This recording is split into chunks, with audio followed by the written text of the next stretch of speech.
Hi, I'm Sarah from The Upcoming. It's such a pleasure to be able to speak to you all today. Maybe we can just kick off with a brief introduction to this incredible documentary. Kim, I don't know if you want to start. What can audiences expect when they see a bunch of amateurs? I think they can expect to see a film that they have not seen before. I think it's a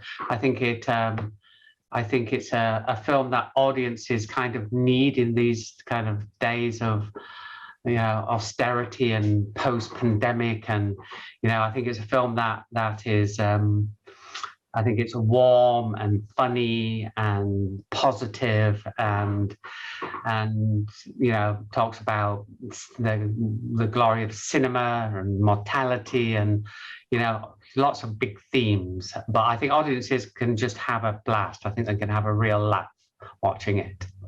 And for you as a filmmaker, I guess it was just start kind of with your story or journey into this. How did you discover the group and, decide this is going to be a really great subject for a documentary?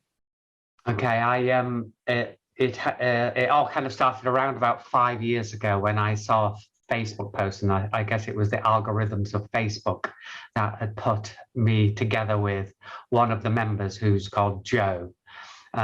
Who at that time was lamenting how lonely he was. And I read his post and I thought it was a really emotionally open and honest post, particularly from a northern bloke.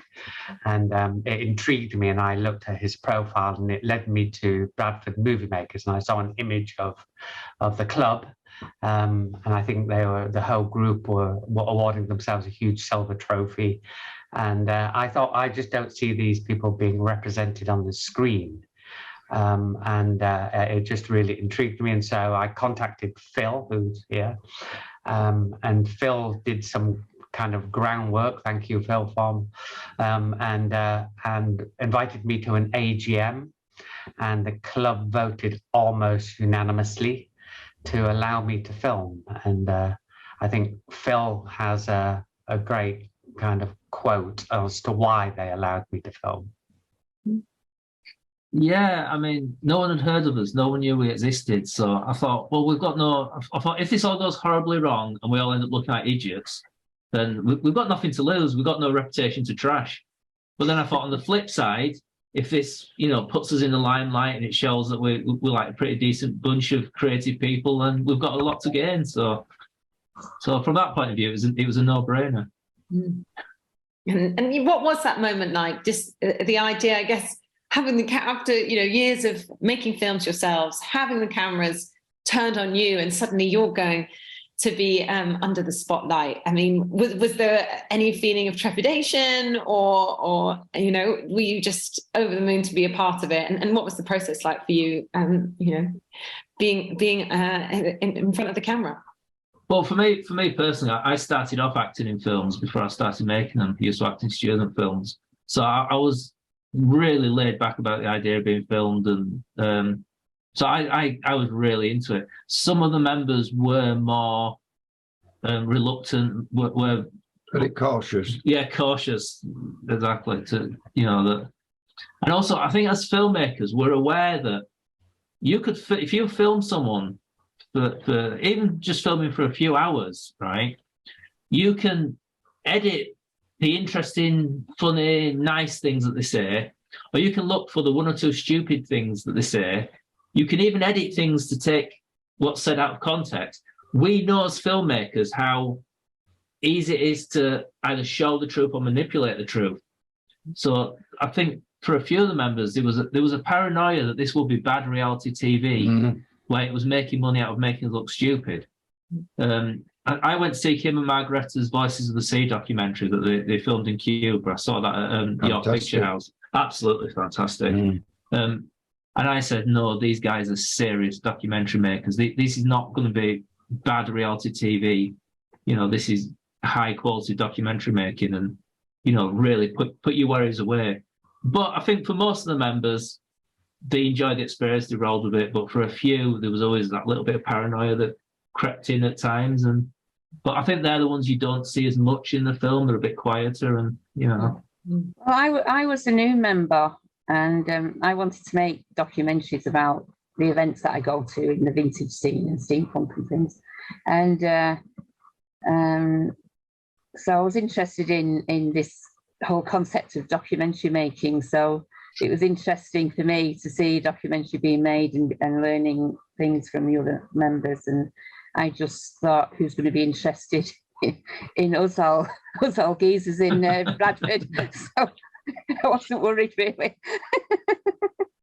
Marie was a kind of gift from the filmmaking gods for me, because she started the club pretty much on the same day I started filming, and I'd already done a lot of research on amateur filmmaking clubs, and there's a real long tradition of very strong female kind of club members in the background, those that are running the clubs, those that are kind of maybe doing the tombolas and the raffles and raising the money. And when Marie came along to the club, she was kind of exactly what the club needed, in my opinion.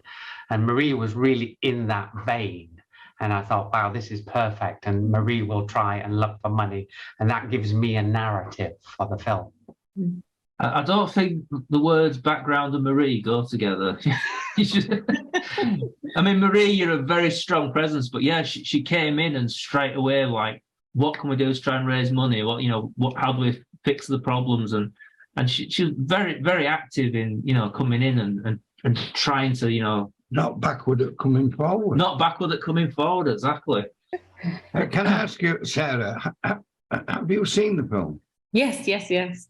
All right, good. Well, no spoilers, guys, remember. Sorry? No spoilers. No spoilers. Well, she's seen the film. Oh, yes, I see what you mean. I see. Quotable spoilers. No, yeah. Well, the thing is, when you say how did the members react to the filming, it didn't concern me at all, because, again, I'm used to being filmed. I've been on television a few times because I am a magician.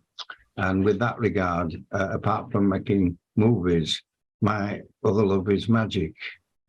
In fact, it was magic that got me into making films, because I thought, I went to a convention and this guy, a lieutenant colonel, had made films of top magicians. And I thought, what a wonderful idea to be able to see yourself on film and look for any mistakes. And now the tail wags the dog, because I love filming as much. But I find that at Bradford, they're so creative, the various members that we've got, in the various ways. And yeah, that's what I was saying. I do think some of the other clubs are maybe a little bit old-fashioned and set in the ways. I do think, I'm not saying there are other clubs out there that are very creative, but I do think we concentrate a lot on fiction as well as documentary. And I do think we broke that mold of not making the same sort of stale holiday films and documentaries year after year after year. We are a creative force. We do try new things. We do experiment with film, and I think it's one of the pluses for Bradford. You've also a wonderful community at Bradford as well. Oh, absolutely. Probably something about that clubhouse that you've. Look, we're a family. Yeah, that's true. What Kim didn't say was that we were watching Gordon McRae singing Oklahoma, and at the interval I talked to Joe, who was a great guy, and I said, I'd love to remake that. And he says, what, the whole film? I says, no, just the opening. I got an idea for and with his, I'm grateful to the other members on the technical side. With their help, they managed to create what was my dream, really, to do that. And it worked wonderfully well. So it was Harry really proposing this preposterous idea of a mid-80-year-old jumping on top of a white stallion whilst in full song that really obviously piqued my interest in as well. And I think it was there's a particular scene, I'm not going to spoil it too much for people, but there is a particular scene in the film where Harry jumped in front of a green screen, and it was that moment really that made me think that there was a really interesting film here, because on one hand it's very funny, but if you look very closely at it and you really concentrate, you see in Harry's eyes that he really is Gordon McRae in that scene. And I find it very moving, but also very funny. Absolutely, and I think that's one of the things that really stands out about the film, because it feels so honest, and you really do feel like you get to know each of the club members, and you care about them, and they're kind of this found family, if you like. But it also doesn't shy away from the challenges that, you know, a club like that is facing. Not enough funding, people becoming elderly, having tragedy in their lives. But despite all that, there's this incredible sense of hope and optimism, and, you know, people are taking the piss out of each other, and that kind of uplifts people. She swore. She swore. I'm not used to that, Sarah. Not unless it's me swearing. I'm 86, you know, be careful what you say. I'll bleep that bit out. I never bloody swear. No, I haven't. So was that important to capture Kim? All of that? Yes, I mean, of course, yeah. You know, I think one of the biggest challenges was that who should care about the parochial little film club in West Yorkshire? Why should we care about them? And so one of the challenges as a filmmaker was getting the audience to care. And I soon realized that if I could show and represent how much the members of the club cared, you know. I mean, Joe says he'd only be Joe, but if he goes to the club, he's Joe the filmmaker. And yeah, with Phil, that he has his brother Chris to look after, and that, you know, that the club is really his extended family and a part of his social life. Yeah. And with Harry having to look after his ailing wife Mary, it was real respite for Harry. And Colin, you see, with his wife Shirley, and you know, this is Colin's really only social event of the week. And I'm not going to spoil it, but you just see how much the club means to Colin. Yeah, I think, you know, I just couldn't help but think, you know, the club's been around. They've been walking up that rickety staircase in the club since 1935, been in that building. I kept thinking of how many amateur filmmakers have walked up that staircase, and how many people that club has helped, and in some ways helped where social services has maybe let people down, and they've built their own basically community there. And I just think it's wonderful. In some ways it doesn't matter, it's a filmmaking club. I mean, it's fantastic that it is, it just adds so much color to the film. But it really is a film about community, about doing things together, about the shared experience of cinema. Yeah. Yes, I looked at it yesterday and I realised it's the club that we have our own space. We're not hiring a room in a community hall or something, but we had our own space. And then when we could finally clear the downstairs room, I think it was about 7 skips of rubbish that had gathered in the downstairs rooms over the decades, and then make them into a green room and a sound room. It's been fantastic. I think all the members' own work as well, you know, really. I think that the film also, it just shows you what film is all about, because if you look at the film, you think that Phil and I argue all the time, and we don't. It just so happened that Kim caught us on odd occasions, but we're best of mates, aren't we? She got us on a bad week, couple of weeks. Yeah. Bad few months maybe, yeah. But we get on really well. but for Kim, it would be great for her film, wouldn't it, to see it like that? Well, it happened. I mean, at the end of the day, we hit a patch where we weren't getting on, you know, and we were arguing. And as a documentary maker, you film what's happening in front of you. So I have no complaints about that.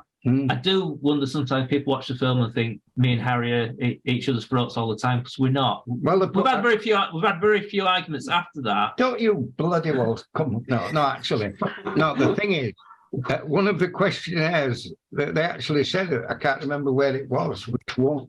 Oh, sorry. Can Izzy come in? Yes. She's not often Annie here. She knows Harry's arrived. Hello, Izzy. Oh, Sorry. she's a lovely little dog. Izzy. And you So- know, And I also was also very mindful that, you know, if people do have disagreements, you know, creative disagreements are important. It means you care. But I was also very mindful that I wanted to see that they made up at the end of each. Yes. But I think it can be good to just have a place to let off steam where, you know, they'll let you, they won't take it, you know, they'll you know, you're going to make up afterwards. So if you're in a bad mood, you can. Well, like any family member, you fall out, but the family, you love them and you forgive them, and you know, life has to. There's no point holding a grudge, you know. Yeah. Just get on with it. Get on with making your films. Get on with being friends again. Yeah. and what do you hope ultimately people take away from watching it? Because there's so many things that emerge from that, as you know, as we've touched on already. You know, the power of community, the importance of staying connected, I guess, in the aftermath of the pandemic, you know, making sure we take care of our elderly, but also kind of the power of cinema and film to kind of connect people and give people a place to escape to in some ways. So, you know, what do you hope people take away? I would say when I first started the film, I think I was really interested in making a film about club and club dynamics and that kind of idea of extended family or alternative family. And I think maybe it could have been a smaller film about a certain demographic, you know, maybe an aging demographic, or it happens to be quite a lot of carers in the club. I think once the pandemic came along and lockdown happened, and we all had a taste of being in these little square boxes and not being part of a community and not being able to share our passions and sit together and applaud each other's films. I think it kind of opened the film right out, because, as I said, we all got a taste of what that might be like. And let's face it, we're all heading towards, hopefully, if we're lucky, towards old age. And I think I want an audience to come away feeling really uplifted. I think that getting old is not a bad thing. There's plenty of things to do in life, that you can still be incredibly creative, and you know, we're still at 86, Harry, going trips to BFI London. You know, Yes. showing your films, doing your yes. magic tricks. Well, all thanks to you and Margarita for getting us onto the big screen. And, you know, I felt quite honoured that I'd been able to, I don't know if you know, but at the end of the questions and answers, one of the guys says, what do you feel like being a star, you know, and that. So I said, well, it's very good, really, but, you know, I've had to get to 86 to get on the big screen. Thanks, as I say, to Kim and Margarita and everybody else. But I then mentioned about my magic, because I was a close friend of Paul Daniels, and they allowed me time to just show a quick routine, which I dedicated to him, which went a bomb, I'm pleased to say, you know. So it sort of rounded up the evening. And you know, and Harry's had fish and chips at BAFTA. He was in the green room as well. Yeah, the worst I've had in my life. Probably best not to quote that one. No, don't quote that. Hey, listen, BAFTA do nice gold kind of, you know, trophies. They don't do fish and chips. Yeah, that's not their forte. And that was just going to be my final comment as well. You know, what does it feel like to have that reception? You know, at Sheffield Doc Fest, the Audience Award, you know, being able to show it at BFI, and seeing how much it's connected with people. And I guess in the same way, watching films in your club is better than just sitting at home watching films on your own. People watching your film all together in a cinema must also feel very special. Oh, it's a nod to the importance of cinema, the importance of people actually, you know, meeting in a room and watching on a proper screen rather than just streaming. I mean, like, I don't get how like young people stream on the phones. Look at a screen that size, you know. It's, you know, go to a cinema. And also the thing about people being creative, there's this idea that you have to have like huge amounts of money to make a film. You don't, you know, all you need is a camera, a few people who can act or have a go at acting, and you can just make your own films. You can teach yourself. I mean, there's tutorials on YouTube you can teach yourself. But yeah, on Sheffield and BAFTAs and BFI, it's absolutely fantastic just to have such a great reception, and people get us because it's a very honest film, and I feel like what they see on the screen is who we are. And for people to like that is, you know, it's some validation of years of making films that no one watches. Even at BAFTA, where you'd expect it to be quite a reserved type of an audience and that, as we were walking down to Kim introduced the cast, there were people in the thing going like this, you know, to us. So we were so pleased it had gone so well. I heard one lady go, oh, "It's them." It's one of them. It's only just really, you know, getting to me really yesterday at BFI. You know, before I was sort of just being traumatized at seeing myself on the big screen. I was suffering more trauma than anything else, and because I'm not as used to it as they are. And you know, there was young people. I was talking to young people saying, "Why are you interested in this film?" And that is an amazing thing, how it's crossing that generation gap. It's surprised me so much how many young people are really responding to it. Yeah, really, so many. And people from Europe were there as well, and they really liked it. It did really very well in Leipzig Festival, didn't it?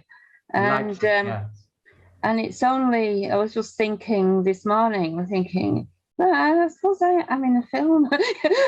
I'm in a proper film appearing in cinema. It's getting your head round being a star. It don't come naturally, does it, Marie? I'm getting seriously worried about the Bradford showing, and that I won't be able to traipse around the shop in all scruffy, because they'll go, "Oh, look at her, she looks right scruff from that. She's from that film, she looks right scruffy." Well, you look very nice. You look very nice at the BFI. Oh yeah, I scrub up quite well. That umbrella, I thought you were going to take off like Mary Poppins. Yeah, but I left it in the van, and it was pouring with rain, so it was no good to do, was it?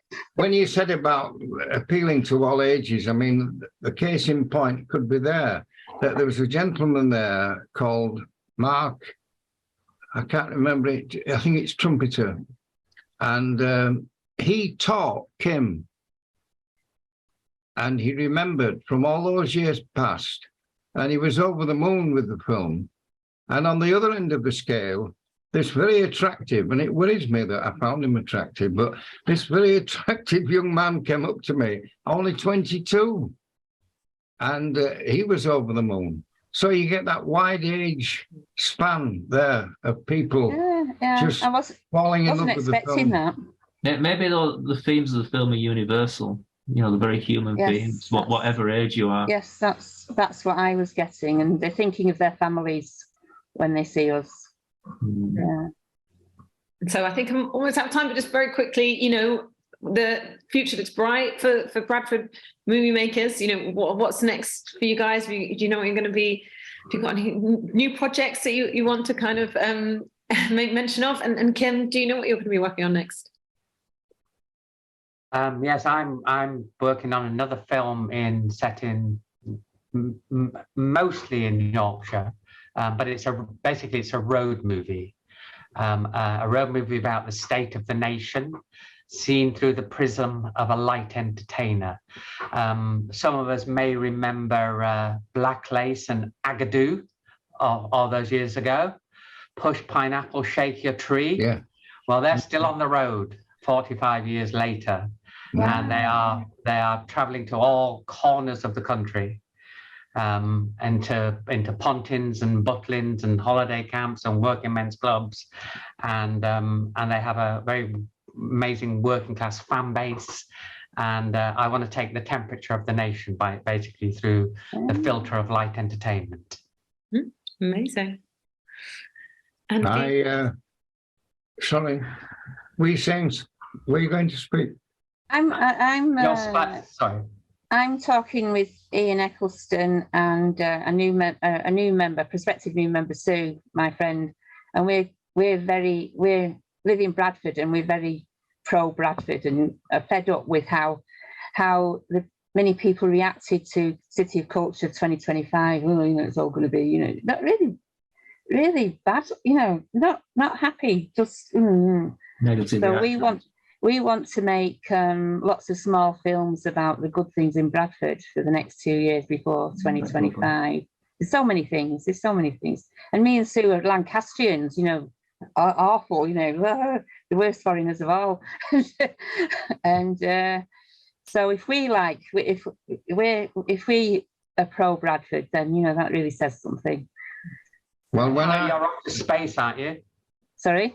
Harry's going to space, aren't you, Harry? Yeah, hopefully. Yeah. Well, when I was a lad, a long time ago, now my mother, one of the other things that I'm able to do, fortunately, I think they're all linked, these, if you play the piano or make films or do magic, all artistic things.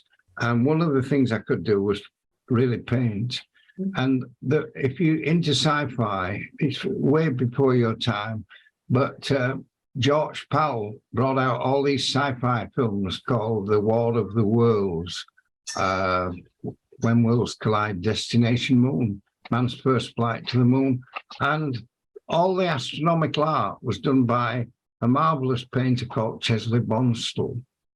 And my mother bought me this book of his, which is quite a rare book.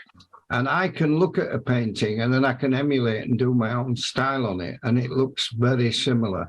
So what I would like to do is get Margarita, who's a fine actress, to be an astronaut, and it's going to be manned flights, into the universe, destination universe, illustrated by my paintings, hopefully. But depending how things are. So a science fiction film. How much is a spacesuit going for on eBay now, Harry? Oh, I'm delved that deep, yeah.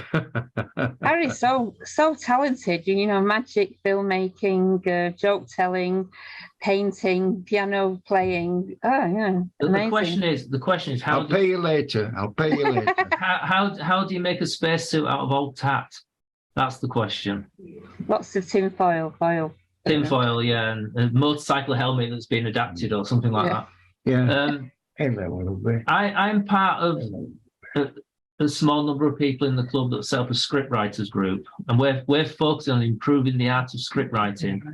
Because in discussions, we've decided that if the script isn't good, if there's a problem with your script or the script isn't interesting, it doesn't matter how good your actors are or your directing, or being good at filmmaking is pointless if you don't have a solid script.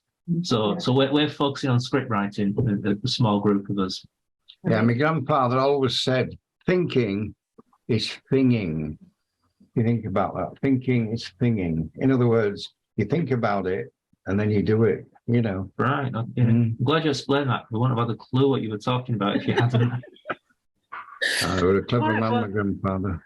On that note, thank you so much for sharing all that with me. I'm really excited for everyone else to get the chance to see A Bunch of Amateurs, and it's really been wonderful to talk to you today. Thank you so much. All right, thank you. Our pleasure. Bye-bye. Thank you. Bye-bye. Bye. Bye. Bye. Bye.